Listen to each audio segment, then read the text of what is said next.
Hi guys, good morning. ఈరోజు topic వచ్చేసి why are not women able to live their dreams in reality. Okay, so in general terms ఇప్పుడు మీరు women చైల్డ్ని compare చేస్తే male చైల్డ్తో men are more connected to their brains, లాజికల్గా think చేస్తారు. Women వచ్చేసి చాలా ఎమోషన్స్తో కనెక్ట్ అయిన వారనమాట. They are connected to their mind and heart. ఓకేనా? సో ఉమెన్ వచ్చేసి చిన్నప్పటి నుంచి ఇప్పుడు ఒక ఇంట్లో ఒక గర్ల్ బేబీ పుట్టినారు అంటే ఆ గర్ల్ బేబీని చిన్నప్పుడు ఇంకా టు బీ లిస్ట్ ఉంటుంది. ఇట్లాగే కూర్చోాలి, ఇట్లాగే వేసుకోవాలి, ఇట్లాగే మాట్లాడాలి, ఇట్లాగే పొలైట్గా ఉండాలి, ఇట్లాగే డ్రెస్ చేయాలి, ఇట్లాగే మేకప్ చేసుకోవాలి, ఇట్లాగే తల దూవుకోవాలి, ఇట్లాగే బాగుండాలి, ఇట్లాగే బిహేవ్ చేయాలి, ఇట్లాగే పెద్దలతో ఇట్లాగే మాట్లాడాలి. So there is so much of social conditioning and there is so much of to be list ఎవరికి ఉమెన్కి ఉంటుంది. ఓకేనా? Suppose if you take that as a man, ఒక ఇంట్లో పెరిగే అబ్బాయికి, బాయ్ బేబీకి ఇదేమి ఉండవు. He will be very free from his knowledge. He is not even taught నువ్వు అమ్మాయిలతో ఎట్లా బిహేవ్ చేయాలి, ఎట్లా మారల్స్తో ఉండాలి, ఎట్లా రెస్పెక్ట్తో ట్రీట్ చేయాలి, ఏమి నేర్పియరు బాయ్ బేబీకి. అట్లాగే ఫ్రీగా వదిలేస్తారు. వారితో ఫ్రెండ్స్ గ్రూప్తో ఎట్లా ఏమి నేర్చుకుంటాడో, ఏంటి విట్నెస్ చేస్తాడో అట్లాగే పెరిగి వస్తాడు. బట్ ఫీమేల్ బేబీ ఏ ఇంట్లో అట్లా కాదు. ఫీమేల్ బేబీకి మాత్రం ఒక పెద్ద లిస్ట్ ఇస్తారు, టు బీ లిస్ట్, ఇట్లాగే నువ్వు ఉండాలా అని చెప్పేసి. ఓకే, సో చిన్నప్పటి నుంచి ఆ ఫీమేల్ బేబీని గ్రోత్ చేసేటప్పుడు, లైక్ వెన్ దే మోల్డ్ చేసేటప్పుడు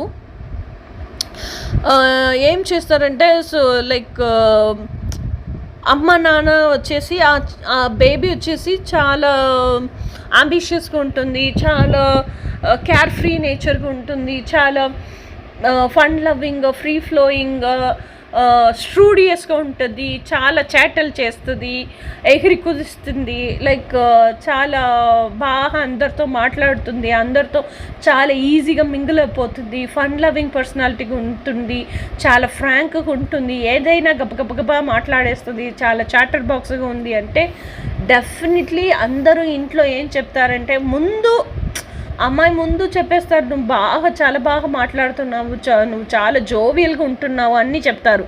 వెనకాల వెళ్ళి వారి అమ్మ నాన్న ఎట్లా సాగినారో చూడు, ఆ పిల్ల ఎలా ఉందో, like that only they will tell. So when ever ఆ గర్ల్ బేబీ ఇది ఎప్పుడు విన్నాలు చాలా చాలా ఎక్కువగా హర్ట్ అయిపోతుంది. దాట్ హర్ట్ ఎమోషనల్ ట్రామా అయిపోతుంది లోన. ఓకే, సో అప్పుడు ఆ గర్ల్ బేబీకి ఇది ఒకరు చెప్తే it won't feel weird. When many people when they start telling like this, she starts to feel weird. అప్పుడు ఏం చేస్తుందంటే, మనం ఇట్లా ఉండేది తప్పనమాట అని చెప్పేసి కొంచెం కొంచెంగా ఆ ఫ్రీ ఫ్లోయింగ్ నేచర్, ఆ కేర్ ఫ్రీ యాటిట్యూడ్ అదన్నీ వచ్చేసి డిమినిష్ అవుతుంది, అది తగ్గించుకుంటుంది. ఆ తర్వాత కంప్లీట్గా షట్ డౌన్ అయిపోతుంది. ఆ తర్వాత చాలా గమ్ముగా అయిపోతుంది. ఆ తర్వాత చాలా తను ఐసోలేట్ చేసుకుంటుంది. ఆ తర్వాత తని లోన్లీనెస్లోనే ఉంటుంది. మనకి ఎవరు లేదు, మనని ఎవరు అర్థం చేసుకోవారు లేదు. I'm not accepted for who I am. I'm not loved for who I am. I'm not heard for who I am. నేను ఎట్లా ఉంటున్నానో అట్లాగే నన్ను యాక్సెప్ట్ చేసుకునేదానికి, నన్ను వినేదానికి, నన్ను అన్కండిషనల్గా లవ్ చేసేదానికి ఎవరు లేదు అనే బాధ వచ్చేస్తుంది. సో అప్పుడు స్కూల్లో అయినా సరే, ఇంట్లో అయినా సరే, తనతో ఎమోషన్స్ ఎవరికి ఎక్స్ప్రెస్ చేయదు. ఓకేనా? సో అప్పుడు ఆ అమ్మాయితోనూ చిన్నపిల్లతోనూ సర్చ్ ఏమి ఉంటుంది అంటే, లైక్ చిన్నపిల్లగా ఉండేంతవరకు వాళ్ళ వెదగాలో లేదో కూడా తెలీదు, కానీ సపరేట్గా తనకి ఒక డ్రీమ్ వరల్డ్ క్రియేట్ చేస్తుంది, ఇమాజినరీ వరల్డ్ క్రియేట్ చేస్తుంది.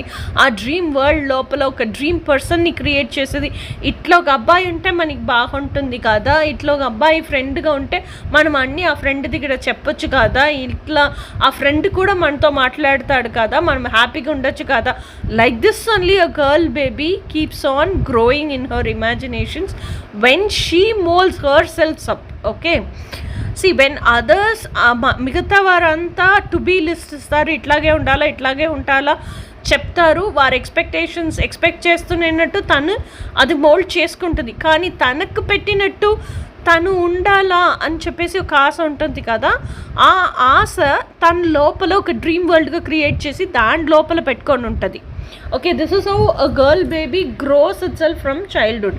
So on top of this ఇది పోంగా ఏమవుతుంది అంటే, ఇంట్లో ఆ గర్ల్ బేబీ పెరిగి వచ్చేటప్పుడు తను ఏదో ఒకటి ఆశపడుతుంది, టీవీలో ఏదో ఒకటి చూసింది, తనకేదో ఒకటి స్ట్రైక్ అయింది, తనతో విష్ని మనం కూడా ఇట్లా అవ్వాలా కదా, మనం అనుకున్నాం కదా, మనకి ఎట్లా ఎక్స్ప్రెస్ చేయాలో తెలియట్లేదు కదా, ఇప్పుడు టీవీలో చూపించినారు కదా, అట్లాగే వెళ్ళి మమ్మీతో ఎక్స్ప్రెస్ చేస్తామని చెప్పేసి పరిగెట్టుకొని ఆ హ్యాపీనెస్తో తనతో మమ్మీ దగ్గరికి వెళ్ళి చెప్తుంది. అప్పుడు వెళ్ళి చెప్పినప్పుడు అంతా మమ్మీ వచ్చేసి అదన్నీ మొత్తం వినేసి తర్వాత యాక్చువల్గా ఇది హ్యాపీగా చెప్తుంది. మమ్మీ వచ్చేసి ఫుల్ వినేసి ఏం చెప్తుంది, చూడు నేను మీ నాన్న చాలా కష్టపడి వర్క్ చేసి సంపాదించి నీకు డబ్బులు కడుతున్నాము, నీ స్టడీస్ కోసం నువ్వు బాగా స్టడీస్లో కాన్సన్ట్రేట్ చేసి చదివి మంచి మార్కులు తీసి మంచి గ్రేడ్లు తీస్తేనాలే బాగా మంచి ఇఫ్ సపోజ్ 10th అయితే 11th 12thలో గ్రూప్ తగులుతుంది అని చెప్తారు, లేకపోతే 12th అయితే మంచి కాలేజ్ తగులుతుంది అని చెప్తారు, కాలేజ్ అయితే మంచి జాబ్ దొరుకుతుంది అని చెప్తారు కదా. So this is how they scold.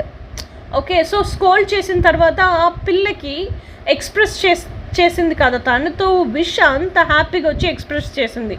ఒక తల్లి ఇట్లా చెప్తే ఏమవుతుంది, సో ఓకే వీరికి నా విష్ అది ఏమీ ముఖ్యం లేదు, సో నేను వచ్చేసి బాగా మంచిగా పాడాలి, అకాడమిక్స్గా ఉండాలి, ఆ స్టడీస్ మాత్రమే లైఫ్, నా విషెస్ ఏమి ఇంపార్టెంట్ లేదు, నా విషెస్ ఏదైనా ఉన్నాలో నేను వచ్చేసి మంచి గ్రేడ్స్ తీసి మంచిగా గుడ్ జాబ్లో సెలెక్ట్ అయ్యి మంచిగా సంపాదించే, like I have to earn well అలా అని చెప్పేసి చాలా రిజెక్ట్ అయిపోతుంది లోపల. సో ఒక్కొక్క టైంని ఇట్లా తనతో విష్ తన మమ్మీకి చెప్పినప్పుడు అంతా ఏదో ఒక రీజన్ చెప్పి తన మమ్మీ డైరెక్ట్గానో ఇండైరెక్ట్గానో సమ్ మామ్స్ ఆర్ దేర్ ఇట్లాగే డైరెక్ట్గా ఫేస్లో చెప్పడు, they won't tell it on the face. దానికి బదులు ఏం చేస్తారంటే ఆ పిల్లని వినుకుంటారు, సరేమా అని చెప్పేసి ఓకే నువ్వు బాగా చదువు, నువ్వు చదివితే నీ విషయాలన్నీ రియాలిటీకి వచ్చేస్తుంది అని చెప్పి అప్పటికప్పుడు పంపించేస్తారు. 2 days తర్వాత ఆ పాపని పిలిచి తన పక్కలో కూర్చోపెట్టుకొని ఫుల్ వారి family situation, poverty situation explain చేసి, ఇంత కష్టంలో కూడా నిన్ను బాగా మేము చదివిస్తున్నాము, నువ్వు బాగా చదవాలి, మంచి గ్రేడ్స్ తీయాలి.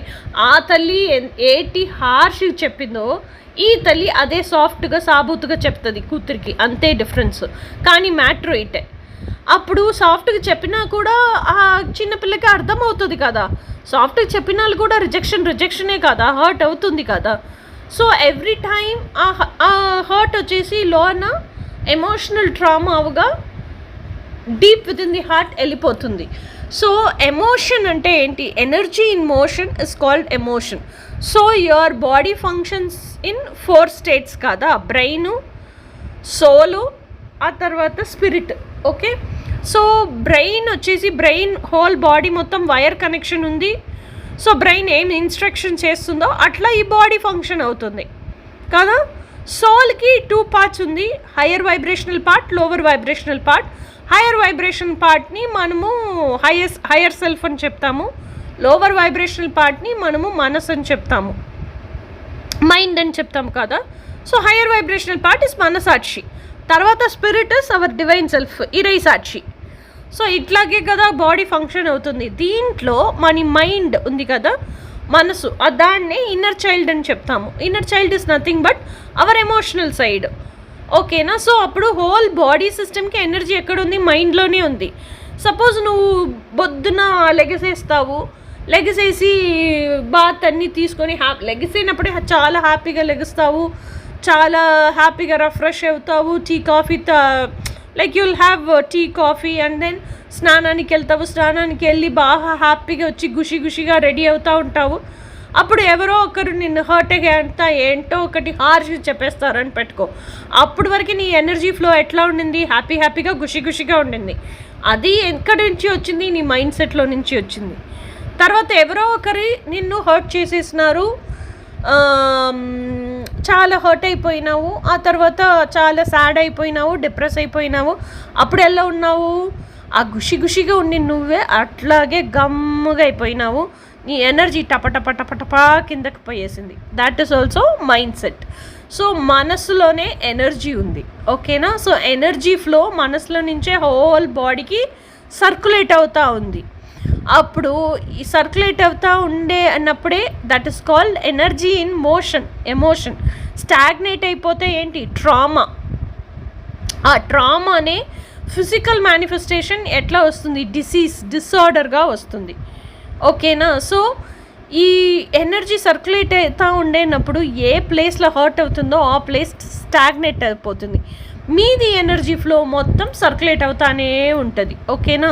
సో ఇట్లా ఒక్కొక్క రిజెక్షన్ అప్పుడు నువ్వు వెళ్ళి మీ అమ్మతో హ్యాపీగా జోస్ఫుల్గా చెప్తావు. తర్వాత మీ అమ్మ వచ్చేసి నిన్ను సాఫ్ట్గానో హార్ష్గానో రిజెక్ట్ చేసేస్తుంది. So every time you get rejected, అది నీ లోపల ఒక ఎమోషనల్ హర్ట్గా రిజిస్టర్ అయిపోతుంది. So that much emotional hurt నీ లోపల ఉంటుంది. సో అప్పుడు నువ్వు ఏం చేసుకుంటావు?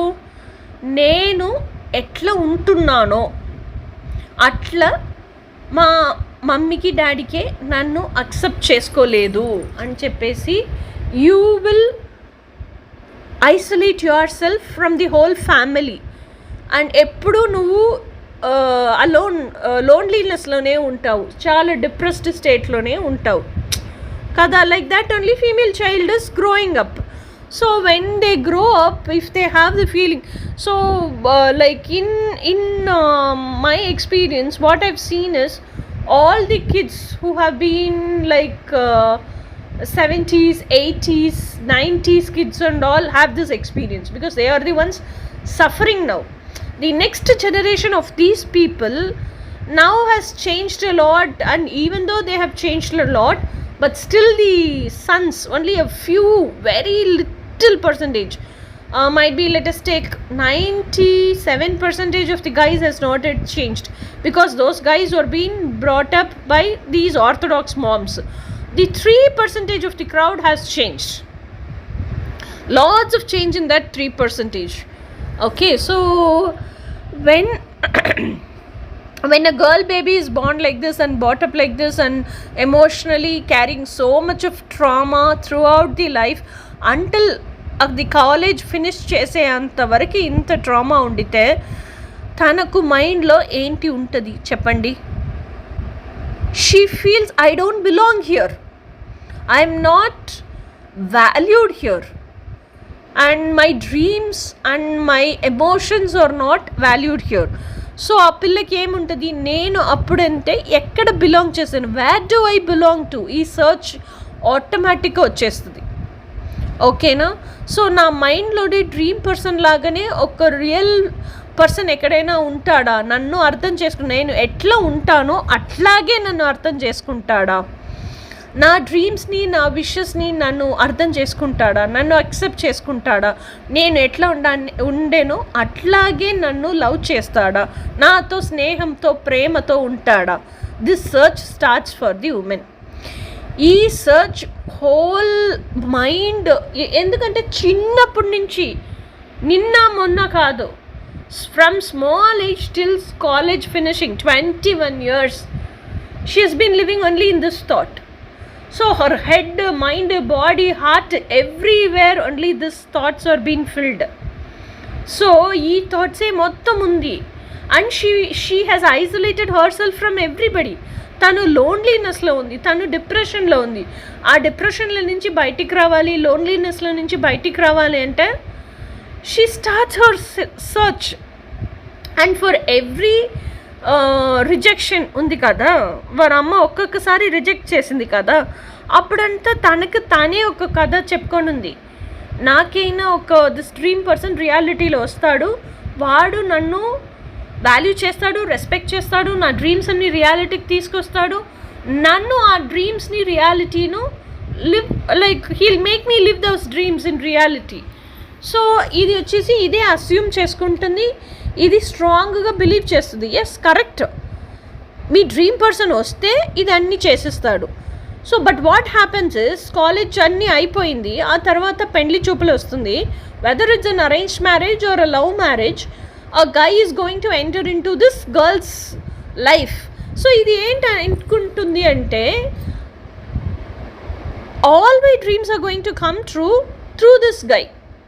అది కన్ఫర్మ్ చేయలేదు, అదే అస్యూమ్ చేసుకుంటుంది, అదే బిలీవ్ చేస్తుంది. ఓకేనా? సో బట్ ఆఫ్టర్ మ్యారేజే ఏమవుతుంది అంటే, this female comes to know about the real character of that man, who he is, how he is and all. But when she faces rejection with him also, this all I have said in the before video itself, when she happens to face all the rejections from him also, same like with her mom, again she feels I don't belong here too, and this person is not my dream person, and so I don't want to be here. Even if my emotions are not valid, it's okay. Even if my wishes and even if my dreams are not valued, it's okay. My presence itself is not valued here, then why should I stay here? She comes to that mindset. So she always feels I want to find a place where I belong to. That place is nobody else, it's also a person. So she seeks like completely she wants to search for that person, find that person, talk to that person, express her all thoughts. So she will be all in her head, heart, mind, body, soul, everything, thoughts, thinkings, everything will be like I want to find that person, because I want to express out, vent out what all I have been stuffing all these years, what all I have kept stagnant within me all these years. I want to express all that to a person who sees me for just who I am, and who understands me for who I am, and who accepts me for who I am, and who loves me for who I am, and who will encourage me for who I am, and who will always give me a free space to be just as who I am. So this search and this becomes longing, and this becomes so much of craving, and she only searches for that person until unless this is not going to happen, until unless she is not going to find a man like this. Okay, and even if she doesn't find the dream person also, if she does not any man at all to pour all her emotions which she was suppressing within her, which she stagnated within her, which she dumped in her, if that is not going to go out, she's not going to think about anything else other than that. So when situation is like this, how will she think of what is my dreams, what I want to become, and how I want to live, and how my day-to-day everyday routine life should be? How will she be in a clarity in all these things? It will not be even in her consideration to think all these things. Her only consideration is she wants to express herself out to somebody. She wants to pour out what all she has kept suppressing inside her. So this is why a woman is not able to live her dreams until she realizes this is who I am. Only when that spiritual awakening happens, okay, only after the dark night of the soul, only after that ego death happens, and she realizes that identity shift happens. This is not who I am, and these are all the roles I was playing in my life, and this is my authenticity, my inner essence is who I am.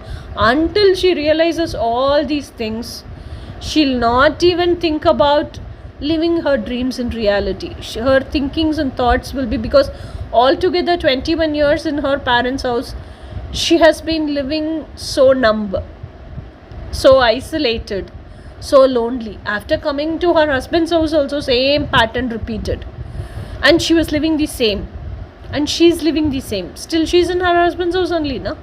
So she wants to, at one stage when it crosses the tolerance level and patience level, she wants to pour all that out. So her only thinking will be to find a person to pour that all out. So only until she pours out, she will not think about any other thing. So that is the main reason women are not able to live their dream life in reality. Okay, let us see in some other interesting topic next. Until then, bye.